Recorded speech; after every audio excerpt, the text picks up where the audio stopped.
What's up, guys? Welcome back to the Jae Lee Show. Today, we're in Chelsea, a different part of New York City. And over here, we're visiting a Filipino Spanish restaurant. They've opened pretty recently, so I'm really excited to check it out. And it's owned and operated by my friend, Chef Anton Dayrit. Him and I, we used to work together at Tabla back in 2010. And we were partners.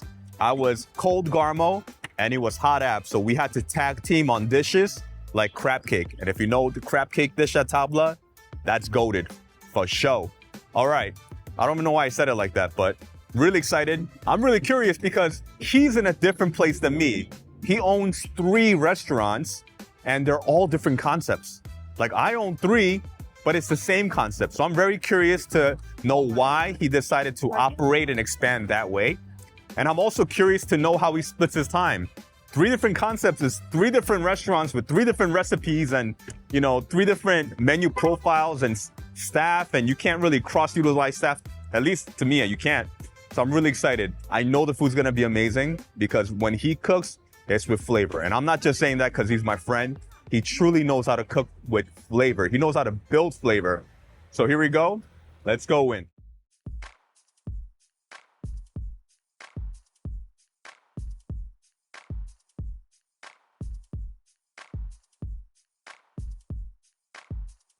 Chef Anton in the building. Thank you for having me. We're back. When you took me in, this back space, I didn't even know it existed. Right. If I'm not mistaken, this was an extension of the restaurant. They just built this later on. If you look at the structure, it was only that before. I think this was a backyard. Oh, wow. And then they just extended this. Genius. So, right. So because you build it. Yeah. Yeah. Oh yeah, the backyard's right here. Yeah. Yeah, you build it, you get more seating. Exactly. Yeah. And you pay the same rent. So that's why there's 2 different HVACs there. Ah. Yeah. So amazing. Wow. And okay, so we're at Tradicionale. yeah.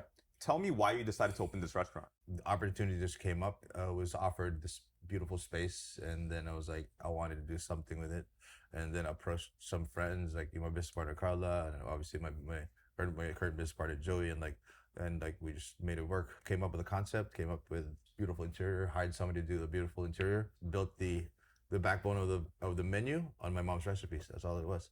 That's what the progress was. Because when you had your first spot, in Hell's Kitchen, you basically transported that. Well, yes and no, because menu there was kind of limited because I'm only selling to very casual, Right, very bowls. casual, yeah. So this one I can actually spread my wings and actually do the food that I really wanted to do. Yeah. So and then you did something really interesting. You took that space and you said, I'm still gonna use this space, and I'm flipping it to a whole new concept. Absolutely. All right, that's kind of like crazy to even think about. Right. How did you even get that idea? Because you flipped it to a Chinese chicken spot, right? Correct. Which is killing it right now. Yeah. Okay. So how did did you have that concept in mind before you found the space, or how did it all happen? So I approached my friend, who's Uncle Ray right now, who's doing a fantastic job in Uncle Ray's Chinese chicken rice, and he was just sitting around. We were looking for a location for him. Wait, hold on. But did you have this space already? No, we did not. Okay. We're looking for a location for him, and we were like, dude, there's no real location out there. That's gonna suit the concept of what we want to do for the chicken rice. Yeah. So I'm like, I saw this. I'm like, dude, this is it's too big for chicken rice, obviously, but why don't I transfer Tradisyon over here? And then take that old space and actually give it to you, and you can run this as Uncle Ray's, and I wanted to run that as Tradicionale. That was your idea. That was So that's and it just clicked for you. It just clicked for me. So that's what happened. Dude, that's super impressive, and that's also so basically ballsy too. Very basically starting at zero again. Scratch. 2. Oh, boom. 2. So it took it was a ballsy move, but it took a year for it really to pick up, and now we're actually viral. So wow, okay. So how long has Tradicionale been open? So now the Tradicionale has been open since I think September or October. So I'm saying about 7 going on 8 months. So yeah. 7, 8 months. Yeah. So are you at a point right now where you're still trying to figure out the operations, or do you feel like it's smooth sailing for you? Yes, your restaurateur, you're always trying to figure out how to make things better and everything. We're still there's just still a lot of improvement to do in terms of perfect the our menu and like our even the brunch menu and even like even what do you call this how to really market the place really well to who really is our market client or target client, so that's what we're trying to, we're trying to still test the water still. But we're still 8 months, we're only 8 months in, so Yeah. And how do you split your time between the two restaurants? well, I mean, I'm literally here 6 days a week. Yeah. On my only day off, I'm in the other restaurant. So Wow. so yeah. So no days off for me for now. All right. So a lot of viewers might be curious, right? Like, why did you decide to do two separate concepts? I have three. Well, you have three separate concepts. So I have Tradisyon, which is the fast casual and urban hawker. Oh, it's still there? Yeah. Amazing. Okay, and then great. I have Encres and this. Yeah. Amazing. Okay, because there's two ways to go about expansion, right? Mm-hmm. I think some business owners, like restaurants or brands, right? They might be like, okay, I'm just gonna take the one concept that I have, True, and expand it. Exactly. But you have gone the other way. Yes. You're like, no, I want to get creative. I want to open up different things, casual, this concept, that. So how did you decide to do that? Or why did you decide to do that? I actually didn't really decide to do it. It just so happened that way. But like, to be honest with you, if you think about it, it makes more sense because you don't want to stick with just one concept and like just like expand your brand. You have to have. It's nicer to have like multiple different concepts. I have a Filipino fast casual, a Spanish Filipino restaurant, and then you have a Singaporean restaurant. So like it's for me. It's if this doesn't work out, at least I know that maybe this one will work out. Okay. So like you're not just stuck with one concept all throughout. Right, you're diversifying. Yeah, exactly. Diversifying is the word. Yeah, correct. Yeah. Okay. So all right. So when I walked in, I told you, I'm like, I know this is a new restaurant, but it still has a very homey and comfortable feel. It doesn't feel like stuffy, modern, right? Yeah. And I know you're a big watch guy. So how does your passion for watches and like passion for restaurants, like this restaurant specifically, is there a correlation? Does it relate in any way? Aesthetic. It's all aesthetic. Yeah. I mean, like I go for something that has, if you walk in here, there's character in here. There's something it just doesn't feel stuffy. It doesn't feel like you're in a a 3-star Michelin restaurant. You feel like you're walking into my home, basically. Is what it is. It's you got old vintage. This is actual vintage furniture, to be honest with you. Oh yeah. It's not like built as vintage. It's actual vintage furniture. So like it's distressed wood. So distressed colors and everything. So interior designer that did this actually did a really good job. I think he was also the one who kind of like did like a cool at some point. Yeah. Wow. So like he did a really good job here. So like I mean that's what we're trying to go for. When people walk in here, we want them to make them feel that you're walking into my home. Yeah. Our home. Because I think if like people are walking on this block and saw this restaurant, they'll be like, oh wow, this looks like a restaurant that's been here forever. Exactly. Like it's just been here. Correct. You know what I mean? Yeah. So beautifully designed, seriously. Yeah. And all right, so your passion for watches, right? Yeah. A lot of people think chefs don't have hobbies. Yeah. You know what I'm saying? We just cook and that's it. No. All right. Why did you get into why is watch your passion? I mean, like it's always been. I always had a collecting bug ever since I was in elementary. I first collected comics. I have some comics still lying around in the Philippines somewhere in like a attaché case, and like I'm sure that it's worth a lot of money right now, because of those are actually vintage. I have like X-Men #1. You know what I mean? Wow. Yeah. But the problem is I can't find it. So that's and then I also after that when I moved into high school, I started later on in college and high school, I started collecting basketball cards. So still back home in the Philippines, I still have about 5,000 basketball cards back there. Dude, what the heck? Yeah, and then so I always had the collecting bug. Yeah. So and then for some reason, when I bought my first watch, I just fell in love with it, and I never stopped since. When did you buy your first watch? 2004. Yeah. So the story about that was, I bought that watch for $300, right? And then I sold it for $600, thinking that I already made money. Guess how much that watch is now? 2,000? 35 grand. Oh my I God. don't have it. So that was you know but the thing is with collecting watches, you don't have a you don't have a I would call this a mirror ball to see you know if it's gonna appreciate in value or not. But first I watched with Apple, but I really started collecting, getting into it in 2012 again. So that's when I never stopped. Yeah. And I joke with you over the phone. I feel like you're just opening more restaurants just to fund your watch passion. I mean, that's. I mean, you gotta have a goal, right? No, nah. So that's what it is.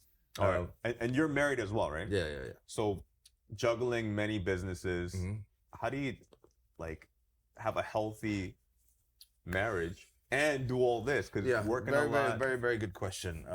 You know, I mean, you just at this point, you just have to have at least 1 or 2 days off. 1 or 2 days, just you know, to spend time, even if it's not a whole day, just to spend time with your wife. Like, you know, the one thing that me and my wife never miss is Sunday mass. You know what I mean? So that's our one time, and then we have dinner. So that's one time. That's one time that's one thing that I always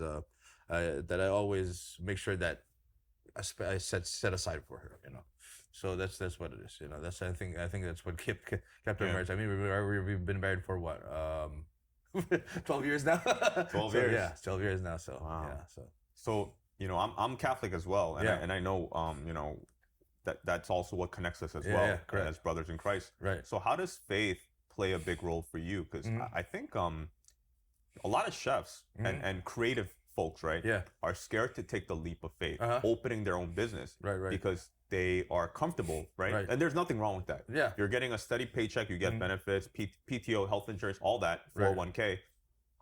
How crucial is faith for you and when you opened up your first and now second, third, and fourth? Right. I mean, it gave me more courage, you know, because I mean, my faith gives me, it's, you know, there's this thing like, you know, like worry is useless, you know.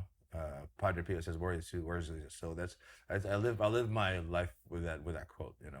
When I opened up all these restaurants, I never had, you know, a lot of money to open this restaurants. You know, really, to be honest with you, it really just took balls and like jumped and like did everything I did, you know, and like it just worked out. You know? Yeah. It just worked out, and like that's where I think where my faith comes in, you know, because I know that for a fact that, you know, that everything's gonna work out in the end. Yeah. That's what my mentality is. Yo, when I opened my second restaurant in Bushwick, I was losing sleep. Right. Because it was my first time. It was my first time opening and operating one, and then now it became first time operating two, and I can't be at both places at the same time. Exactly. And I put all my money in. Exactly. So then I was losing sleep. Like I would wake up with like in the middle of the night, just anxiety. Like, anxiety. Yeah. And a month into opening, I remember just like praying, and I said, God, I lay all my worries, concerns, success, I laid all at your feet. Yeah. I'm not in control of all this. Yeah, that's true. So please take this burden away from me. And ever since then, I've been sleeping much better. There you go. And I relate with you exactly. Yeah. And it's a scary thing, right? Yeah, it's very scary. Yeah. But you gotta trust the process of what it is also, you know what I mean? Yeah. And like also you gotta trust your gut. I mean, I think for me also what really worked is my superpowers basically is the audacity and the courage just to open up restaurants, you know, just and trusting my gut, you know. That's what it is. And also I would say like your work ethic. Yeah, I mean that would also follow, but you know. Yeah. I mean, and to keep it, once you've done that and you've kept that going, the best thing to really do is hire the people that are closest to like you or closest to you to actually run the show. Oh, you know? Man, okay. Now we're touching on a whole great topic. Great topic. Right. I made some mistakes hiring managers that are not aligned with my values and principles. Yeah. So standards. Yeah. So have you made mistakes like that? Sure. Yeah. For sure. Okay. And how did you, now when you interview and pick your right hand that runs the front or the back, like what are your non-negotiables when hiring them? I mean, for me, what I see first, I don't. To be honest with you, I don't look at resumes. They hand me the resumes like I don't need that. I need you to work with me for a couple of days and we'll see where you're at. Interesting. That's what I okay. do. I don't look at resumes at all because I've seen guys have me resumes and like really impressive resumes and worked within the kitchen. I was like, this is not the guy that you told me that's on paper. You know. So so my non-negotiables for me are like to be honest with you is like number one is to be always on time. You know, number one. And when you say on time, it's not like when you say at 12 o'clock, it's not 12 o'clock. It's like when you say on time as a cook, like, you know, you'll be here 15 minutes early. You know, that's what it is. Number two, commitment. Number three, no excuses. No excuses. It's like we've been there. We've been like we don't know what the stuff, half of the stuff we're doing. We just say yes and we just do it. So commitment, right? You mean like if I'm your cook, right, or I'm your manager, and I say, Anton, I'll get it done by tomorrow. Yeah. Commit to the deadline. Yeah, exactly. If you say it, do it. Exactly. Done and dusted. And then when you say no excuses, it means don't come up with excuses why you couldn't get it done. Exactly. You should have found the reasons why you could have gotten it done. Find a solution. Yeah. Yeah. That's what pisses me off about like the younger cooks. Like, oh, chef, like, what happened? Chef, no, if you know, you have brain, right? You have eyes. Think, you know, right? I'm saying, like, if you have brain, you have eyes. Like, you know, like, if you can't find a solution, come to me. That's what it is. You know, that's the next solution. So that's what really frustrates me about the younger cooks today. Like, because like we were basically just thrown into the gauntlet, and like we had to figure shit out. Right? Yeah. As a cook, as kids, as oh my gosh, dude! Right? And honestly, I was like scared to like not be ready. Yeah, exactly. It was like we were on the clock every single day. It was like we showed up early. We lived our lives being in the shits. Yeah. Right? Every single day. We're in the shits every single day. Honestly, I feel like there's like a pros and cons with the culture today. For sure. Like when we're working together, like, dude, we weren't clocking in, like showing up hour and a half, 2 hours early. We would come in at 3 hours early, prep, clock in 3 o'clock, and then clock out, and then sharpen the knives, right? Yeah. And then family meal, we wouldn't even eat. We wouldn't eat. We would eat on the station, one bite. You know, we would prep our station every day, do family meal so that they can eat outside while we're eating, prepping. Yeah. Right? Clocked out for break. Yeah. It's insane. That made us stronger. Yeah, it does. Right?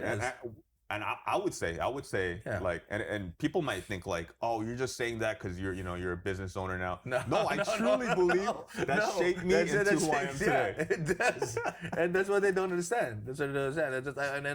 And then shout out to our mentor, like, you know, like Chef Floyd Cardoza, and, you know, like, and everybody else, like, you know, they're the ones that really built the character in us. And like, I wanted to, and same thing, like, I wanted to instill all those principles that was instilled in our and knocked in our heads into the next generation. But, you know, some of these guys are just have very thin skin.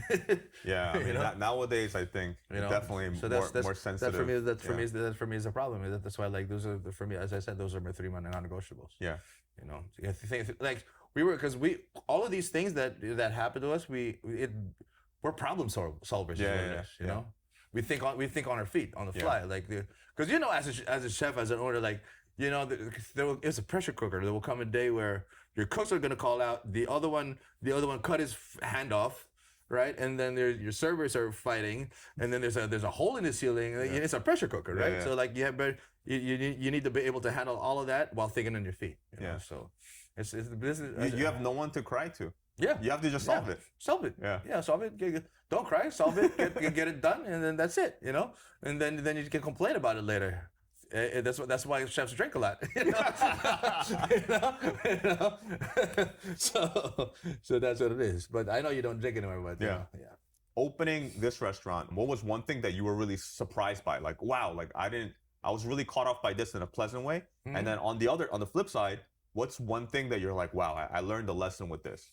I was surprised that how people like really received the food in terms of like Filipino food can be. Yeah, they were like, oh my god, this food is great. This food is great because I was let's face it, you know, when you make our food, we're confident in a way, but like you don't know, but not everybody's your tribe, right? Yeah. So like at the end of the day, like, you know, like people love it, people are not, but like I'm surprised how much people actually like the food that I'm making here. On the other hand, really, it's we're in the business, right? So this place, uh, we wanted to do focus a lot on drinks also, right? Because drinks, drinks just like Yeah. brings in the money, Yes, and yes, yes. and like what I'm now learning is that this generation of kids don't drink anymore. So like there's a dip in alcohol sales globally. Yeah. So that's the predicament that we're at now. So now we're focusing more on, or even more on like mocktails than Mocktails, yeah. cocktails, and even more so on CBD drinks than actual alcoholic drinks. So because of this new generation, they don't drink anymore. Yeah. So No, they I don't, agree. right? Yeah, I agree. So Yeah. apparently there's like some crazy number like 22 billion or something like that alcohol inventory just sitting in a warehouse somewhere. Yeah. So that's crazy. Wait, so the new generation you think are drinking more of like CBD or those kind of products? Or not at all? Or not, I think not at all. Because I would go to Bushwick and a bar in Bushwick, like then like at 1 o'clock in the morning to 12 in the morning, and just like have a whole like we're standing drinking. And there's like a whole probably like section of people, of kids just sitting there and not drinking. It's like, yo, you're in a bar, like, yo, you want hang out outside, bro. Like, it's crazy. It's crazy that they go there for the vibe, they go there for the for the music and everything, but they don't drink at all. Okay, so do you think with younger generation in the hospitality industry coming in, are you hopeful for our future? In terms of what? In terms of like running the taking over and being the next generation to run the next culture, the concepts. I'm always hopeful. Yeah. I'm always hopeful, but like as I said, like if in our generation this industry is not for everybody, then more so I think more so for this generation. It was all even like other restaurants where like they have their kids who needed their parents needed their kids to take over these over their restaurant business. They don't do that anymore. No, you know what I mean? Especially with like the Asian families, right? Yeah, like the kids, they don't want to take it over. Yeah, and the other problem is now the Mexicans are running show in the restaurants, right? Or Latinos. Latinos, yeah. Most of them are going into construction now because construction pays better. So that's the other problem. I just I already knew that. I already knew that for a while during the pandemic, but remember Daniel from Tabla, the dishwasher? Yeah, he quit being a dishwasher now, and like 2 weeks ago, he's now in construction. He looks like a construction guy, to be honest with you. Because they pay him better. Yeah. So stuff like that, Yeah. We need more Mexican people, or like the Latinos to be the backbone as they've always been, like in the past. Yeah. You know what I mean? Because they're the ones who really run the show, to be honest with you. Yeah. So that's what it is. You saw that article recently about Noma? Yeah, I did. Did that surprise you at all? No, I knew nothing of the guy. I did not surprise me because we all came from that culture, but I don't know to what gravity. Yeah. He abused his staff or whatever. We don't know. Yeah. But we've all seen that kind of abuse. Yeah. At least I have. We've all seen that kind of abuse in the kitchens that we've worked in before. Yeah. But like the thing is, nobody does that anymore. That kind of culture was 20 years ago. Yeah. I would say it was still evident about 15 years ago. Yeah. But now nobody does that no more. Yeah. Culture has changed. It's only coming out now. So that's the crazy thing about that. Yeah. Yeah. When I read that, I was like, he punched. Yeah. He punched cooks. I'm like, yo, that part's crazy to me. Yeah, I've seen yelling, but I've seen slamming of plates and pans, but not like to a person. I've seen worse. I've seen worse. Yo, that's crazy. I've seen like where, I mean, it happened to me. Like I was a young cook. I was like, I didn't know what the hell I was doing. Yeah. So I burnt the butter for the ravioli or whatever. They took the hot pan and threw it in my face. No. Yeah, no, it missed. It's like, yo, what the fuck? Yo, that's crazy. Yeah. So I mean, I've seen that before. But like, I mean, it shouldn't be done. And like that's why for me now as a leader and as a chef and in my kitchen and everything, I vowed myself not to do that to my cooks. And like, me too. Yeah, so like, as at the end of the day, we're just cooking food, right? So Yeah. don't be too hard on yourself, Yeah, And yeah. don't be too hard on your cooks too. Yeah. I mean, yes, be stern and like be what do you call this? Have integrity, but you don't have to abuse Yeah. your staff. I I don't know. agree. That thing's in the past, and Yeah. we got to break that Yeah, generational thing, absolutely. generational Yeah, curse, and be yeah, the better, exactly. set better standards, Yeah. and But that was the norm before, that was right? yeah. That was the norm Yeah. before. That built thick Yeah. skin. Yeah, That's what it I was. agree. So you mentioned the positive thing that caught you off guard here was people loving your food so much. Yeah. Isn't like Filipino cuisine on the come up? It's like the boom, I feel like. I think it's been blowing up, but it's in pockets. Mhm. It's like it starts here and then goes to DC and then goes to Vegas. It's in pockets. It's actually not like Korean food like in New York, like boom, like everybody was doing like Yeah. Michelin star, like it's I would dream I would dream to see that day, but like it's like it's in pockets. Well, you got Lisa from Blackpink. Yeah. La Lisa. Yeah. Yeah, I mean, because if it's music, Yeah. I feel like if it's like you gotta attack the culture in all facets. Right. Because food is part of the Korean, like any cultures, right? Food is part of it. Yeah. But if you get through the movies, the Mhm. drama, Yeah. the beauty, Mhm. boom, you're in. Everyone wants to see what that's about. That's true. Yeah. That is true. Yeah. That's true. I mean, but like, I mean, I'm just happy that some people identify with what I'm doing, because it's my own style. It's as I would never forget Chef Flaker. It was like, Anton, like you have if you want if you want to really cook, open up your restaurant. It doesn't matter what you do. You just have to build your own style. That's what it was. So he always told me that. So I would never forget that.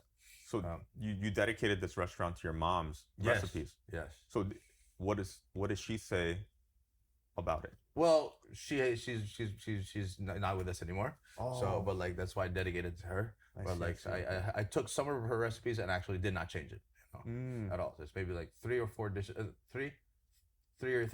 here that are actually my mom's recipes. I did not change it at all. It's our family recipe, and then some of it is like and most of it is already my own, where I took traditional Filipino food and put my little spin on it, and like so that helps. Maybe like there's like three or four dishes here that are my mom's, 3 or 4 dishes here that I have my own little spin on it, and the rest is traditional. Oh, So, interesting. yeah. So All right. So, may your mother rest in peace. So, Thank you. what would she say if she saw right now? What do you think she would say to you? I think she would. I think she would be proud. I'm pretty sure she would be proud of it.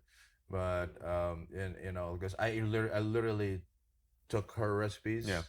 And like did not change anything. You kept it exactly. I kept exactly as it was, except for maybe the lamb caldereta, which I'll have you give you a taste later. Which because she used to do the beef caldereta, which is like very traditional. So I wanted to use lamb and because my mom doesn't like lamb, so that's why. But I love lamb, so that's why I made my own spin in that. Yeah. Wow. Yeah. Wow. That's really amazing. Yeah. So but you called the cuisine here Filipino Spanish? Yeah, which is not. It's not fusion. It's not. Because if the Philippines has 400 years of Spanish colonization. Right. So there's actual dishes that are derived from the Spanish, which is like callos, the callos, and like to be honest with you, the callos in the Philippines is exactly what the callos in Spain here, but the only difference is it has soy sauce. Is it kind of like French in Vietnam? Pretty much. Yeah. Yeah, that's what it is. It's a natural fusion. It's not fusion at all. Yeah. It's a natural fusion.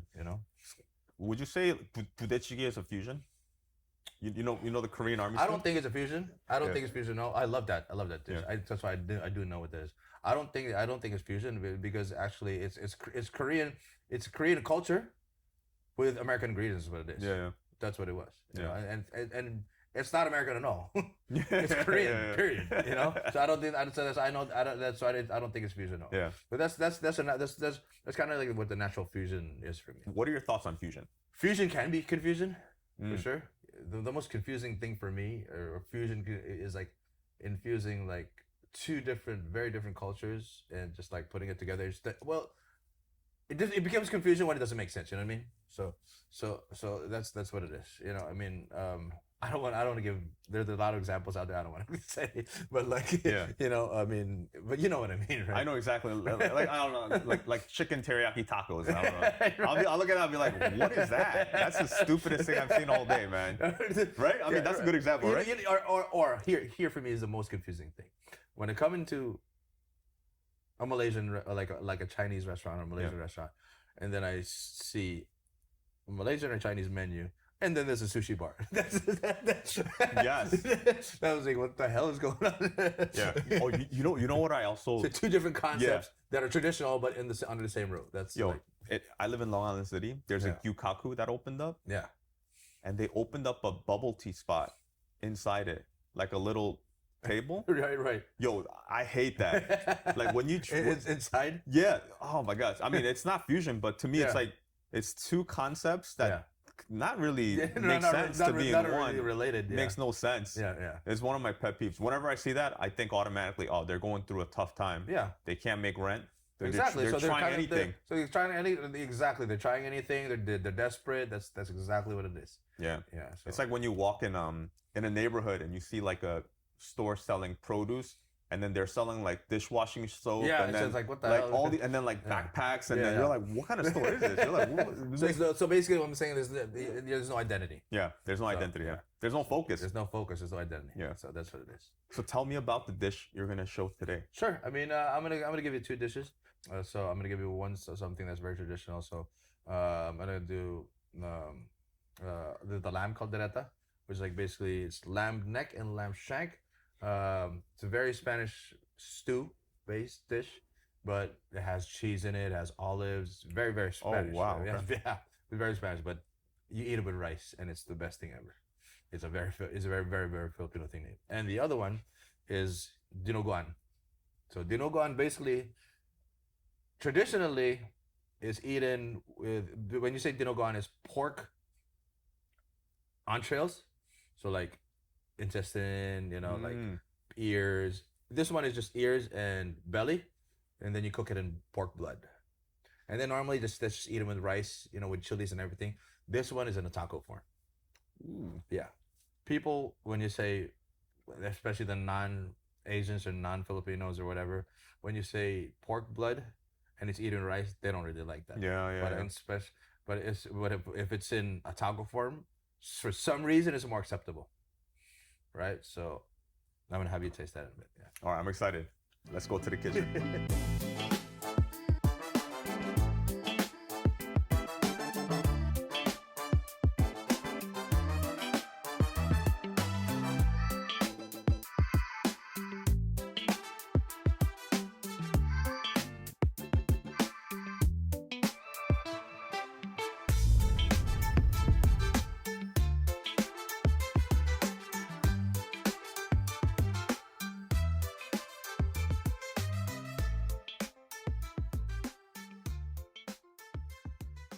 Oh man, this looks incredible. All right.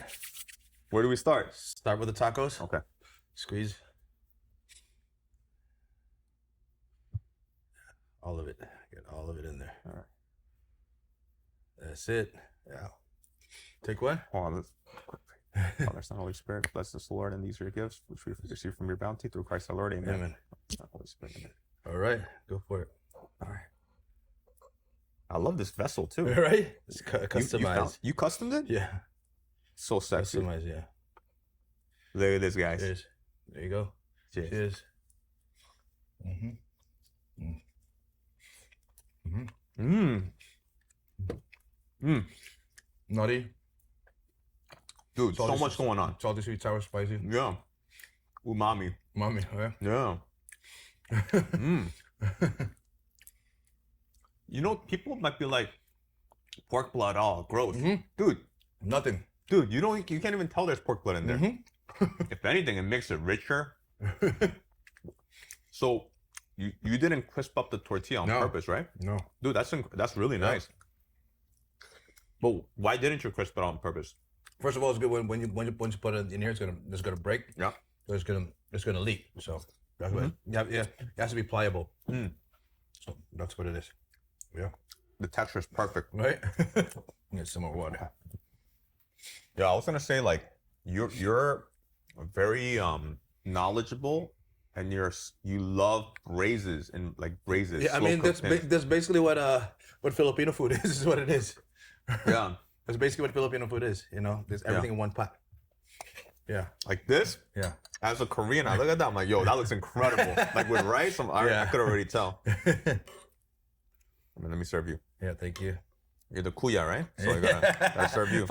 Wait, how old are you now? I'm 46, bro. 46? Yeah, bro. Yo, you're not letting age stop you? Hell no. This is actually the beginning for me. So we're just starting. You think being a chef like breaks down your body? For sure. So how are you keeping going like that? I mean, I literally just had an injury the other day, like last week, from just catching the light. So, so there you go, man. We're really getting old. So, Yeah.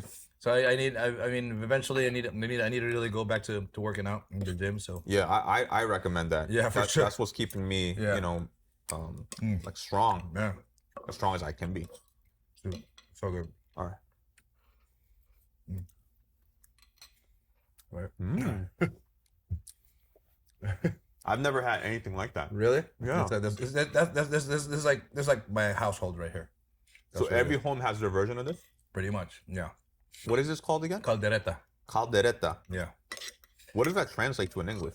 Like caldero. So basically it's a pot, a huge pot. Uh-huh. You just cook everything in. Oh, okay. Yeah. And the color comes from what? Color comes from tomato paste and red bell peppers. Mm. But with this version, which is not traditional at all, Yeah. for earthiness and color, I puree some ancho chilies and pasilla chilies and add it in there. Oh, For the color. that's incredible. Wow. Wow. So it's almost like a birria, Mm. right?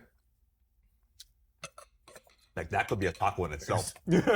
I did that the other day. Yeah. I did that the other day. Yeah. So I reduced it and everything. I'm Yeah. just ready because this. So whatever's left over here, Mhm. because for some reason this is not selling as much as the others. Whatever's left over here goes inside an empanada. Oh, nice. Yeah. Are you open late nights here? We're not. That's the plan to open late night at some point. Yeah. How long does your liquor license go until? 2.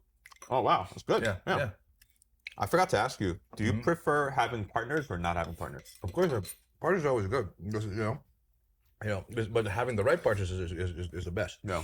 You know, because I've had partners before where, like, they really did not know what they're doing. They were just there Yeah. to collect the money. Yeah. That's not what the parties are. So your partners here, how do you like split responsibilities and stuff? So I mean, like Joey's the numbers guy. I'm the creative. Carla's the interior. So like we're like we complement each other. Is what it is. Yeah. Okay. But day-to-day operating, you handle all that. Yeah, pretty much. Yeah. Pretty much like the restaurant. So numbers, I don't do numbers at all. So so Do you prefer not to do numbers? yes and no, because that's really not my Yeah. thing. Yeah. So Wow. mhm. Dude, I want to say like that's one of the best dishes I've had. Like Oh, in wow. Filipino cuisine. Like honestly. Wow. Yeah. No, thank you. Not that I've had a lot, but from what I've had, like that, Yeah. the amount of flavor, Mhm. and it tastes like so homey, but also like very natural. Complex. Yeah. Yeah, Natural. like complex, Yeah. but very like good for you. You know what I'm saying? Yeah. Like I could picture your mom making this when you come home from playing, like working out or playing basketball all Yeah. day. You eat this and you're just like Yeah. energized. Yeah, pretty much. And then I go straight to the gym. That's what I Yeah. do. So basketball practice, eat this, recover, go to the gym. That's what I eat. But my mom used to do as I said, beef. Not pork. Not lamb. Is lamb like a popular source of protein in the Philippines? No. No. No, not at all. So you fell in love with lamb here? The original version of this, Yeah. the non-Spanish one, because there's a couple of versions of this. That's popular in the provinces of the Philippines. Yeah. It's made from goat. Oh. So it okay. made sense for me to do lamb. Yeah. So the one in the provinces, they do goat because they're not in some of the provinces they're not as they don't have much money or access to Yeah. beef. So in the richer what do you call this cities, Yeah. They use beef. Yeah, Because beef is not is if you got to have money to eat beef. pretty much. Yeah. If you don't have money, you would eat like pork or Goat. chicken, right? Goat, fish, pork. Yeah. Yeah. But it depends on what kind of pork. You know what I mean? Yeah. So it depends. So, but mostly like if you don't have money, it's like it's goat and chicken and fish. Yeah. Do you go back to the Philippines often, or? I'd like to say recently, yes. Yeah. Just because since my mom passed, I feel like I need to be with family more. You know what I mean? Yeah. Especially that everybody's, we're not getting any younger, so Yeah. I feel like I have to be that way. Also, there's possible opportunities. Yeah. For me to put up restaurants there, so yeah. So I mean, I'm there more often now. So when you go back home and you eat the food of your country, Yeah. like, do you find inspiration there? Dude, all the time, man. Like, I mean, there's always some new things going on. There's always some new stuff. I mean, it's not always it's not always Filipino cuisine. I get most of the inspiration from Chinese Filipino restaurants. Wait, Chinese Filipino restaurants? Yeah. Like the technique that they use and everything. Okay, I don't think I've even heard of a thing. Because the Philippines has the oldest Chinatown in the world. I think that Chinatown there is like 400 years old or 500 years old or something. So there's a place in Chinatown it's called Binondo or Binondo or yeah. So where all the Chinese go to, and like there's some stuff there that you'll never see in China. That's really amazing. But it's also very Chinese at the same time. The natural fusion, I guess. Yeah. So I'm so interested in what that would even taste like. Yeah, it's fucking delicious. I mean, I imagine a lot of wok cooking. Well, a lot. Yeah. But there's also a lot of stews. Yeah. There's also a lot of like noodle soups, Yeah. Yeah. It's amazing. Yeah. Are there Filipino Chinese restaurants here in New York City? Not that. No, right? No. Not even. right? Not outside of the Philippines. I don't know none. I don't know none. Yeah. Dang. So Yeah. you're like rediscovering Yeah. I mean, I the culture every time you go. Every time. I would go to. No, I mean, even ever since I was a kid, I would go there. At least take a trip there at least once a month. Yeah. Just to see what's going on, what's new. Like, Yeah. go to this the regular stuff, the regular restaurants that I also always go to.